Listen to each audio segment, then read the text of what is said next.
بسم اللہ الرحمن الرحیم۔ مسجد نبوی کے صحن میں ایک مسافر 3 دن سے بھوکا بیٹھا تھا، مگر وہ کسی سے سوال نہیں کر رہا تھا۔ جب بھوک برداشت سے باہر ہو گئی تو اس نے روضہ رسول کی جالیوں کی طرف دیکھ کر صرف اتنا کہا کہ میں مہمان ہوں۔ ابھی چند لمحے ہی گزرے تھے کہ ایک نقاب پوش شخص آیا اور اسے گرم روٹی اور دودھ دے کر چلا گیا۔ مسافر نے کھانا کھا کر جب اس شخص کا شکریہ ادا کرنے کے لیے پیچھے دیکھا تو وہاں دور دور تک کوئی نہیں تھا۔ تبھی پاس کھڑے خادم نے اسے وہ بات بتائی کہ مسافر کے ہوش اڑ گئے۔ مدینہ منورہ کی فضاؤں میں ایک عجیب سا سکون، تقدس اور ٹھہراؤ طاری تھا۔ یہ وہ زمانہ تھا جب ابھی بجلی کے کمکموں نے رات کا سینہ چاک نہیں کیا تھا، بلکہ مسجد نبوی کی کچی اور مقدس دیواریں زیتون کے تیل سے جلنے والی قندیلوں کی مدھم اور لرزتی ہوئی روشنی میں نہائی ہوئی تھیں۔ کھجور کے تنوں سے بنی ہوئی چھت سے چھن کر آنے والی ہوا کے جھونکے ریگستان کی دن بھر کی تپش کو کم کر رہے تھے، اور فضا میں درود و سلام کی دھیمی گونج مشک و عنبر کی طرح بسی ہوئی تھی۔ اسی نیم تاریک، پر اسرار اور پرسکون ماحول میں مسجد کے ایک کونے میں کھجور کی چھال سے بنی ہوئی ایک پرانی اور کھردری چٹائی پر ایک نوجوان مسافر سر جھکائے دونوں گھٹنوں کے گرد بازو لپیٹے بیٹھا تھا۔ اس کا نام قیس تھا، جو یمن کے ایک ایسے معزز اور متمول گھرانے کا چشم و چراغ تھا جہاں دسترخواں کبھی مہمانوں سے خالی نہیں ہوتے تھے۔ مگر گردش دوران اور حالات کے بے رحم تھپیڑوں نے اسے آج اس حال میں لا کھڑا کیا تھا کہ اس کے پاس اپنی بھوک مٹانے کے لیے ایک سوکھی کھجور خریدنے کے بھی درہم نہیں بچے تھے۔ اسے مدینہ منورہ میں آئے ہوئے آج تیسرا روز ہو چکا تھا اور مسلسل 72 گھنٹوں سے اس کے حلق سے زمزم کے چند گھونٹوں کے سوا کچھ نہیں اترا تھا۔ سفر کی طویل اور جان لیوا صعوبتوں نے اس کے توانا جسم کو نڈھال اور ہڈیوں کو کمزور کر دیا تھا، مگر اس کی گہری سیاہ آنکھوں میں ابھی بھی خاندانی وقار اور غیرت کی وہ چمک باقی تھی جو اسے کسی بھی انسان کے آگے ہاتھ پھیلانے سے باز رکھ رہی تھی۔ قیس کا لباس اگرچہ گرد آلود تھا اور سفر کی وجہ سے شکن زدہ ہو چکا تھا، مگر اس کی تراش خراش اور کپڑے کا معیار چیخ چیخ کر بتا رہا تھا کہ یہ شخص پیشہ ور مانگنے والا نہیں ہے۔ یہی اس کی سب سے بڑی آزمائش اور مصیبت بن گئی تھی۔ مسجد میں آنے والے حضرات اور سخی اہل مدینہ عام طور پر ان لوگوں کو کھانا اور کھجوریں پیش کرتے جو حلیے سے فقیر، مسکین یا لاچار لگتے، یا پھر وہ لوگ جو خود آگے بڑھ کر اپنی حاجت بیان کر دیتے۔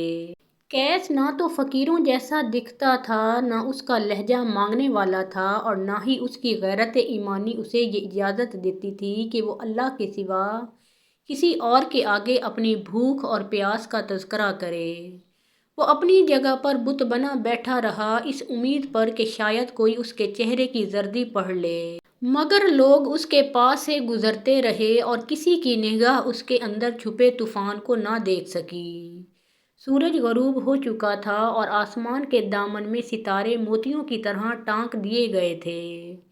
مسجد کے مختلف حصوں میں لوگ چھوٹی چھوٹی ٹولیوں کی شکل میں دائرے بنا کر بیٹھ چکے تھے اور ستو، کھجوروں اور دودھ سے روزہ افطار کر رہے تھے۔ فضا میں عجیب اشتہا انگیز خوشبوئیں پھیلی ہوئی تھیں۔ کہیں سے تازی بھنی ہوئی گوشت کی مہک آ رہی تھی تو کہیں گرم روٹیوں کی سوندھی خوشبو قیس کے صبر کا امتحان لے رہی تھی۔ قیس کے پیٹ میں بھوک کے شعلے بھڑک رہے تھے۔ ایسا محسوس ہوتا تھا جیسے انتڑیاں سکڑ کر ایک دوسرے سے پیوست ہو رہی ہوں۔ اس کا حلق کانٹوں کی طرح خشک ہو رہا تھا اور زبان تالو سے چپک رہی تھی۔ اس نے حسرت بھری للچائی ہوئی نگاہوں سے اپنے سے چند قدم کے فاصلے پر بیٹھے ایک گروہ کو دیکھا جو جو کی روٹی اور شوربے سے انصاف کر رہا تھا۔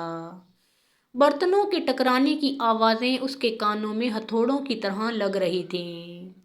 اس لمحے شیطان نے اس کے دل میں وسوسہ ڈالا اور پوری قوت سے حملہ کیا کہ اے قیس، اٹھ اور جا کر ان سے کہہ دے کہ میں مسافر ہوں، یمن سے آیا ہوں اور 3 دن سے بھوکا ہوں۔ مجھے بھی ایک نوالا دے دو، یہ اللہ کے بندے ہیں، تمہیں انکار نہیں کریں گے۔ کیس نے اپنے لرزتے ہوئے گھٹنوں پر ہاتھ رکھا اور اٹھنے کی کوشش کی۔ اس کا بدن کانپ رہا تھا، مگر اس کی انا اور خاندانی روایات نے اسے وہیں جکڑ لیا۔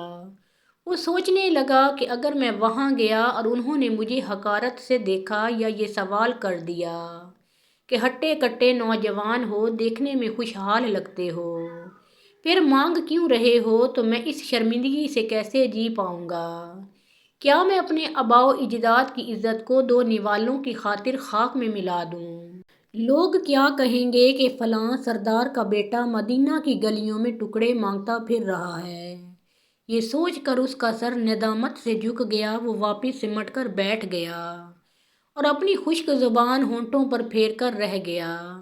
بھوک انسان کو کس قدر بے بس، لاچار اور کمزور کر دیتی ہے، یہ اسے آج سمجھ آ رہا تھا۔ اس کی آنکھوں کے آگے اندھیرا چھا رہا تھا۔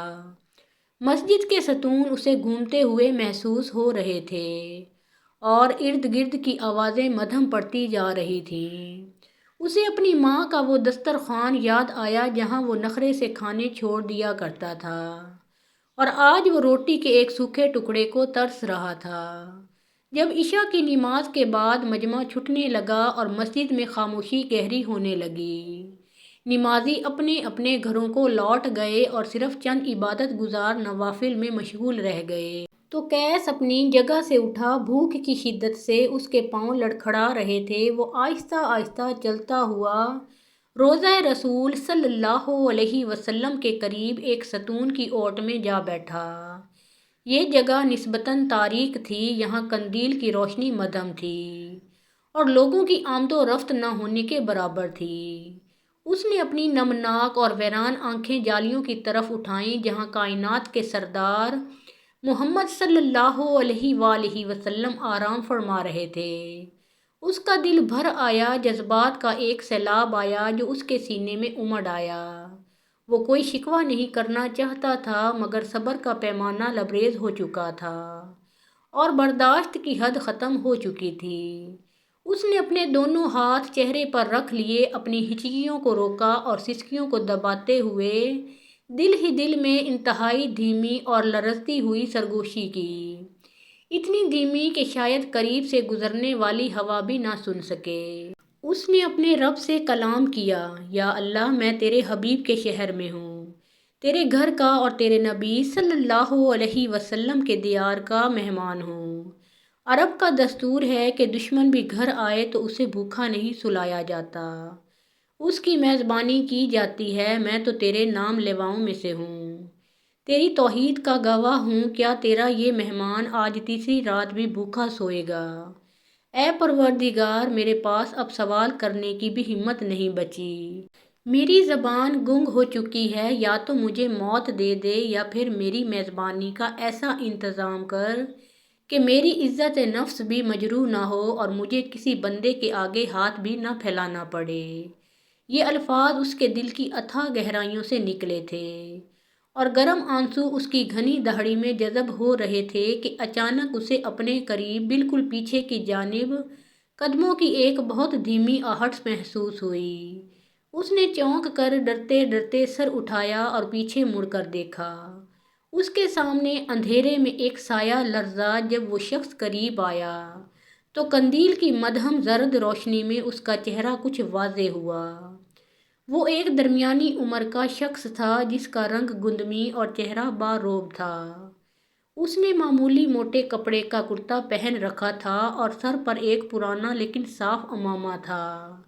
چہرہ چادر سے ڈھکا ہوا تھا۔ اس کے ایک ہاتھ میں مٹی کا ایک پیالہ تھا جس پر کھجور کے پتوں کی بنی ہوئی چھوٹی سی چنگیز ڈھکی ہوئی تھی، اور دوسرے ہاتھ میں کپڑے کی ایک چھوٹی پوٹلی۔ اس شخص نے کیس کی طرف دیکھا، مگر حیرت انگیز طور پر اس کی نظروں میں کوئی سوال نہیں تھا، نہ کوئی رحم کی بھیک تھی اور نہ ہی کوئی اجنبیت، بلکہ ایک عجیب سی گہری اپنائیت اور سکون تھا۔ اس اجنبی نے بنا کوئی لفظ کہے، بنا سلام دعا کیے، انتہائی عاجزی کے ساتھ وہ مٹی کا پیالہ اور پوٹلی کیس کے سامنے چٹائی پر رکھ دی۔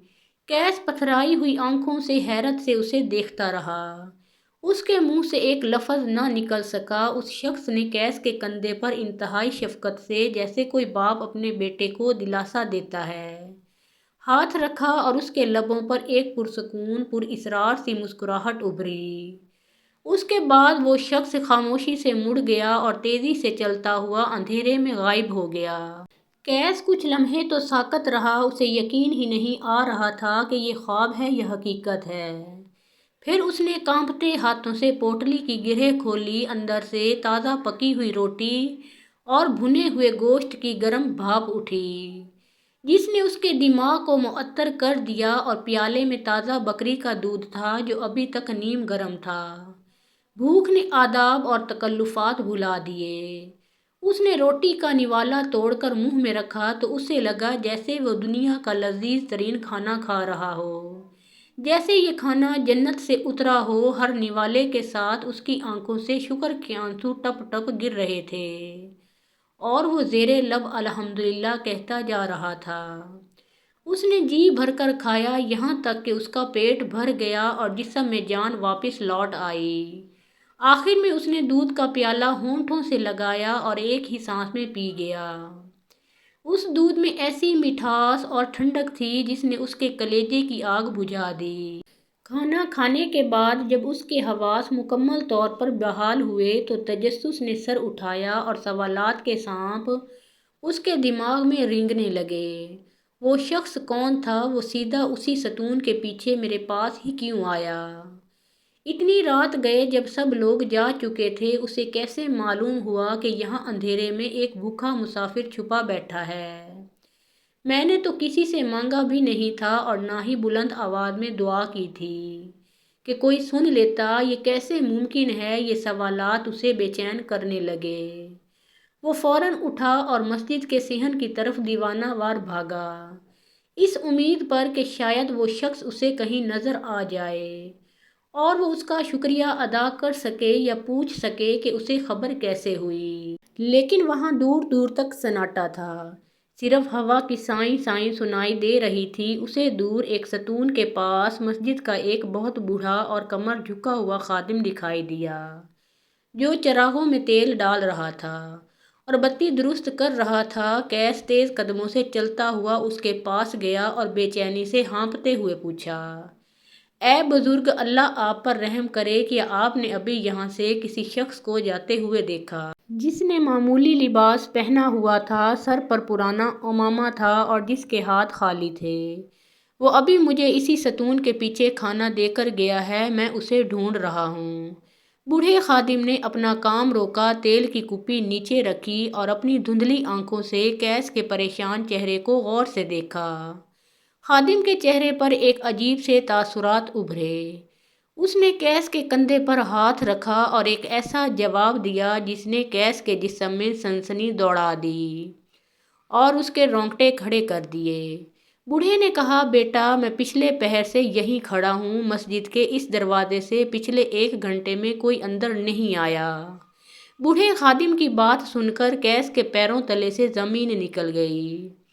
اس نے بے یقینی سے اپنے سامنے رکھے خالی برتنوں کی طرف اشارہ کیا اور لرزتی آواز میں کہا، بزرگوار، اگر کوئی نہیں آیا تو یہ کھانا، یہ تازہ روٹی اور یہ دودھ میرے پاس کہاں سے آیا؟ کیا یہ بھی میرا وہم ہے؟ خادم نے جھک کر ان برتنوں کو چھوا۔ وہ واقعی موجود تھے اور ابھی تک نیم گرم تھے۔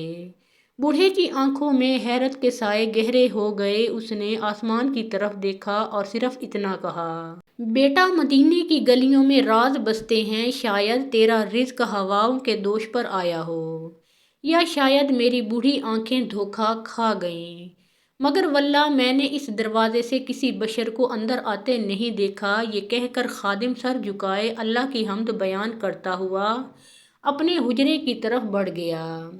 لیکن کیس وہیں بت بنا کھڑا رہا۔ اس کے ذہن میں ایک جنگ چھڑ چکی تھی، کیا وہ کوئی فرشتہ تھا یا پھر بھوک کی شدت نے میرے دماغ پر اثر کر دیا ہے اور یہ سب ایک حسین خواب تھا؟ لیکن پیٹ کی سیرابی اور زبان پر ذائقہ حقیقت کی گواہی دے رہے تھے۔ وہ ساری رات اسی کشمکش میں جاگتا رہا کہ وہ کون تھا اور مجھ تک کیسے پہنچا۔ اگلی صبح سورج طلوع ہوا تو کیس کی بے چینی اسے چین سے بیٹھنے نہیں دے رہی تھی۔ وہ مسجد سے نکلا اور مدینہ کے بازاروں، گلیوں اور محلوں میں دیوانہ وار گھومنے لگا۔ اس نے ہر گزرتے شخص کے چہرے کو غور سے دیکھا، اس امید پر کہ شاید وہ گندمی رنگت والا مہربان چہرہ اسے دوبارہ نظر آ جائے۔ وہ بازار مدینہ کے ہجوم میں لوگوں کے شانوں سے ٹکراتا رہا، لیکن وہ چہرہ کہیں نہ ملا۔ 2 دن اسی تلاش اور اضطراب میں گزر گئے۔ اس دوران اس نے اپنے پاس بچی ہوئی آخری روٹی کا ٹکڑا بھی کھا لیا۔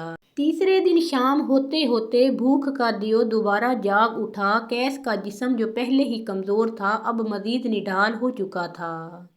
تلاش کی تھکان اور فاقے نے اسے توڑ کر رکھ دیا تھا۔ وہ مایوس ہو کر لڑکھڑاتے قدموں سے واپس مسجد نبوی میں آیا اور اسی پرانے ستون کی اوٹ میں گر سا گیا۔ رات گہری ہو چکی تھی، مسجد میں سناٹا تھا اور قندیلیں مدھم جل رہی تھیں۔ کیس کا حلق پیاس سے چٹخ رہا تھا اور پیٹ میں بھوک کی آگ دہک رہی تھی۔ اس بار اس کی فریاد میں شکایت نہیں تھی بلکہ ایک ٹوٹے ہوئے دل کی عاجزی تھی۔ اس نے اپنے سوکھے ہوئے ہونٹ ہلائے اور سسکتے ہوئے کہا، اے میرے رب، تیری خدائی کے راز تو ہی جانے۔ میں نہیں جانتا وہ فرشتہ تھا یا انسان، خواب تھا یا حقیقت، مگر میں اتنا جانتا ہوں کہ میں تیرا بندہ ہوں اور بھوکا ہوں۔ اگر وہ تیرا بھیجا ہوا کوئی غیبی مددگار تھا تو اسے دوبارہ بھیج دے، اور اگر وہ میرا وہم تھا تو میری روح قبض کر لے۔ اب امتحان کی تاب نہیں رہی۔ ابھی اس کے الفاظ مکمل بھی نہ ہوئے تھے کہ اسے دوبارہ وہی مانوس خوشبو محسوس ہوئی، وہی قدموں کی دھیمی آہٹ۔ کیس کا دل زور زور سے دھڑکنے لگا۔ اس نے جھٹکے سے سر اٹھایا۔ وہی سایہ، وہی لبادہ اور وہی نقاب پوش شخص اس کے سامنے کھڑا تھا۔ اس کے ہاتھ میں پھر سے وہی مٹی کا پیالہ اور کپڑے کی پوٹلی تھی۔ وہ شخص خاموشی سے نیچے جھکا اور کھانا کیس کے سامنے رکھنے لگا۔ جیسے ہی اس نے ہاتھ بڑھایا، کیس نے بجلی کی سی تیزی سے اس اجنبی کی کلائی پکڑ لی۔ اس کی گرفت میں ایک ڈوبتے ہوئے انسان جیسی طاقت تھی۔ کیس کی آنکھوں میں آنسو تھے اور لہجہ سوالیہ۔ خدا کے لیے رک جاؤ، مجھے بتاؤ تم کون ہو؟ کیا تم آسمان سے اترے ہوئے کوئی فرشتے ہو یا میری نظروں کا دھوکہ ہو؟ کیونکہ مسجد کا نگہبان کہتا ہے تم دروازے سے نہیں آتے۔ کون ہو تم؟ اجنبی نے چھڑانے کی کوشش نہیں کی، بلکہ اس کی آنکھوں میں ایک نمی تیر گئی تھی۔ اس نے اپنے چہرے سے نقاب ہٹایا تو سامنے کوئی نوری مخلوق نہیں بلکہ ایک تھکا ہوا، گرد آلود مگر انتہائی پرنور چہرے والا نوجوان تھا۔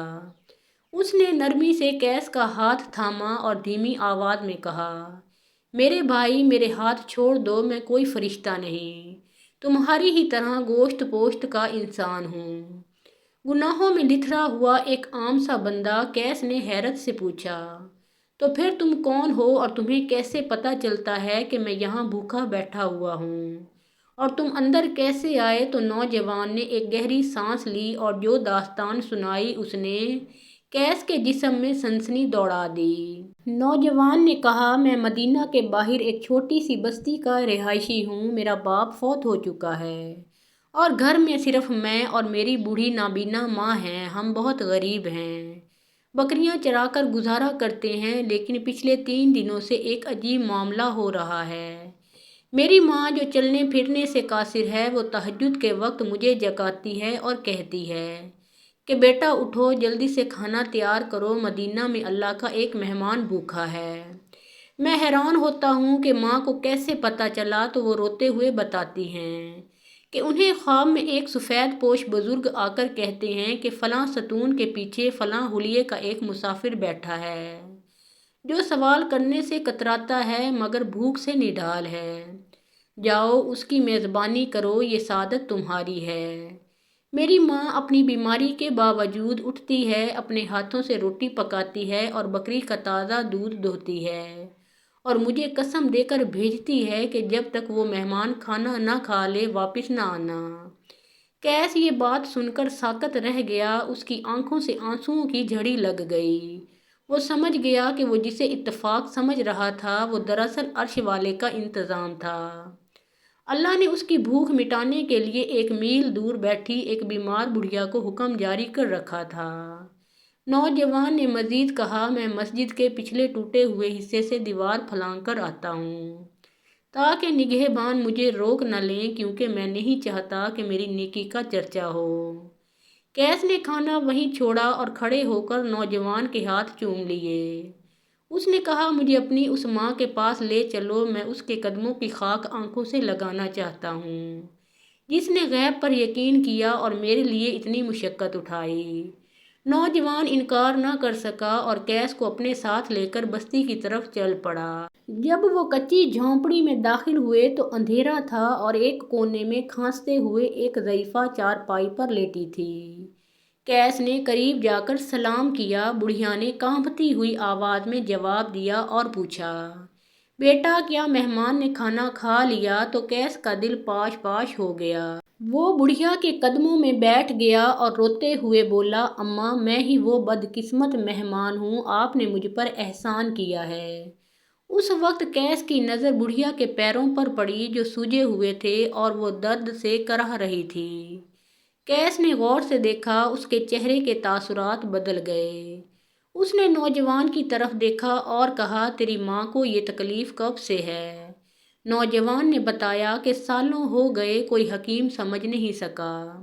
کیس نے مسکراتے ہوئے اپنی جیب سے ایک چھوٹی سی تھیلی نکالی جس میں کچھ جڑی بوٹیاں تھیں۔ اس نے کہا، اے نوجوان، اللہ کا نظام دیکھ، تم سمجھتے رہے کہ تم صرف ایک بھوکے کو کھانا دینے جا رہے ہو، مگر تم نہیں جانتے تھے کہ تم دراصل اپنی ماں کا علاج لینے جا رہے ہو۔ میں یمن کا ایک ماہر حکیم یعنی طبیب ہوں، اور جس مرض میں تمہاری ماں مبتلا ہے اس کی دوا پورے عرب میں صرف یمن کے ان خاص پتوں میں ہے۔ میں مدینہ صرف زیارت کے لیے نہیں بلکہ اپنی حکمت کے کچھ نسخے لے کر آیا تھا۔ اللہ نے مجھے بھوکا اس لیے رکھا، مجھے اس ستون کے پیچھے اس لیے بٹھایا، اور تمہاری ماں کو وہ خواب اس لیے دکھایا تاکہ ہمارا رابطہ ہو سکے اور میں یہاں آ کر اس کا علاج کر سکوں۔ یہ روٹی میری بھوک کا علاج تھی اور میرا یہاں آنا تمہاری ماں کے درد کا علاج ہے۔ کیس نے وہ دوا تیار کی اور بڑھیا کو دی۔ چند ہی دنوں میں وہ بڑھیا جو سالوں سے بستر پر تھی، اللہ کے حکم اور اس دوا کی برکت سے چلنے پھرنے کے قابل ہو گئی۔ مدینہ کی اس چھوٹی سی جھونپڑی میں بیٹھ کر کیس کو اس رات ایک بات سمجھ آ گئی کہ اللہ کبھی بھی کسی سبب کو بے وجہ پیدا نہیں کرتا۔ انسان سمجھتا ہے کہ وہ دوسرے پر احسان کر رہا ہے، لیکن حقیقت میں اللہ دو ضرورت مندوں کو آپس میں ملا رہا ہوتا ہے۔ ایک کی ضرورت روٹی تھی اور دوسرے کی ضرورت شفا تھی، اور ان دونوں کو ملانے کا ذریعہ وہ خفیہ تدبیر تھی جسے دنیا والے اتفاق کہتے ہیں۔ محترم ناظرین، پیارے آقا محمد مصطفیٰ صلی اللہ علیہ وآلہ وسلم کا پیارا نام ایک بار کامنٹ سیکشن میں ضرور لکھیے۔ اگر ویڈیو پسند آئی ہو تو لائک اور شیئر ضرور کیجیے۔ اللہ تعالیٰ آپ سب کا حامی و ناصر ہو۔